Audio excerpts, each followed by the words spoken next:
Amirul Islam, remember the name, বাংলাদেশের হকির Hamza Chowdhury. Cricket এবং ফুটবলের ভিড়ে হকিতে যা ঘটে গেল সেটা এক কথায় বলতে গেলে অসাধারণ এবং সত্যিকার অর্থেই অবিশ্বাস্য। প্রথমবারের মতো বাংলাদেশ খেলতে গিয়েছিল যুব বিশ্বকাপে। কারো তেমন কোনো প্রত্যাশা ছিল না, কারণ গ্রুপ পর্বে বাংলাদেশ মুখোমুখি হবে অস্ট্রেলিয়া, ফ্রান্স এবং কোরিয়া। সবাই ধরে নিয়েছিল যে এই ম্যাচগুলোতে বাংলাদেশ এক গাদা গোল খেয়ে হেরে যাবে, কিন্তু প্রথম ম্যাচেই বাংলাদেশ একটা চমকই উপহার দেয়। অস্ট্রেলিয়ার বিপক্ষে জিততে না পারলেও হাড্ডাহাড্ডি লড়াই করে। সেই ম্যাচটাতে বাংলাদেশ হেরে যায় 5-3 গোলে। আমিরুল সেই ম্যাচে হ্যাট্রিক করেন। দ্বিতীয় ম্যাচে বাংলাদেশ মুখোমুখি হয় কোরিয়ার বিপক্ষে এবং শক্তির বিচারে অনেক এগিয়ে থাকা কোরিয়ার বিপক্ষে বাংলাদেশ 3-3 গোলে ড্র করে এবং সেই ম্যাচে হ্যাট্রিক করেন আমিরুল। তৃতীয় ম্যাচে বাংলাদেশ মুখোমুখি হয়েছিল গতবারের রানার্স আপ ফ্রান্সের বিপক্ষে, সুতরাং বোঝাই যাচ্ছে যে ফ্রান্স শক্তিমত্তায় কতটা এগিয়ে বাংলাদেশের চেয়ে। কিন্তু সেই ম্যাচেও বাংলাদেশ দুর্দান্ত লড়াই করে এবং শেষমেশ বাংলাদেশ ম্যাচটা হারে 3-2 গোলে। ম্যাচটা বাংলাদেশ ড্র করতে পারলে দারুণ হতো, কিন্তু সেটা হয়নি। দুটো ম্যাচ হেরে একটা ম্যাচ ড্র করে বাংলাদেশ গ্রুপ পর্ব থেকে বিদায় নেয় এবং এরপর বাংলাদেশ অংশ নেয় স্থান নির্ধারণী পর্বে।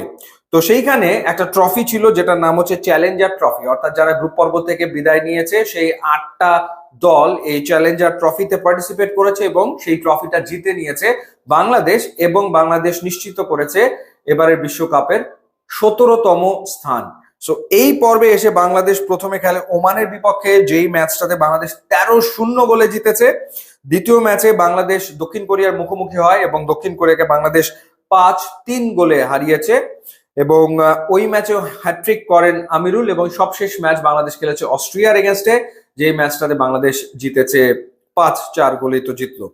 তো টুর্নামেন্টের সর্বোচ্চ গোলদাতা এই মুহূর্তে বাংলাদেশের আমিরুল। কেউ এটা কখনো ভেবেছিল যে যুব বিশ্বকাপে সবচেয়ে বেশি গোল করবে বাংলাদেশের একজন খেলোয়াড়?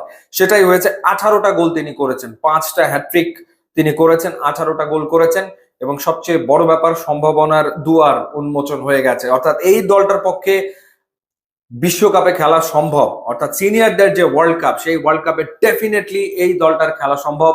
কারণ এই দলে মেধাবী প্রচুর খেলোয়াড় রয়েছে। তারা যদি সঠিক গাইডলাইন পায়, তাদের যদি প্রপারলি টেক কেয়ার করা হয়, তাদের দিকে যদি সুদৃষ্টি রাখা হয় হকি ফেডারেশনের পক্ষ থেকে, তাদের জন্য যদি আধুনিক কোচিং এর ব্যবস্থা করানো হয়, তাহলে ডেফিনেটলি এই টিমটা ওয়ার্ল্ড কাপে খেলবে।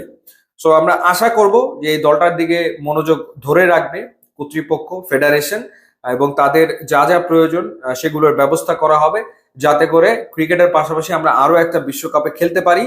ক্রিকেটের পাশাপাশি আমরা হয়তোবা হকির বিশ্বকাপে খেলতে যাচ্ছি আগামী দিনে, সেই বিশ্বাসটা তৈরি করেছে এই আমিরুলরা। নিঃসন্দেহে তাদেরকে অবশ্যই অভিনন্দন হৃদয়ের অন্তঃস্থল থেকে। ইউটিউব এবং ইনস্টাগ্রাম লিঙ্ক দেওয়া আছে, আপনারা যোগ দিলে খুবই খুশি হব। And thanks for watching.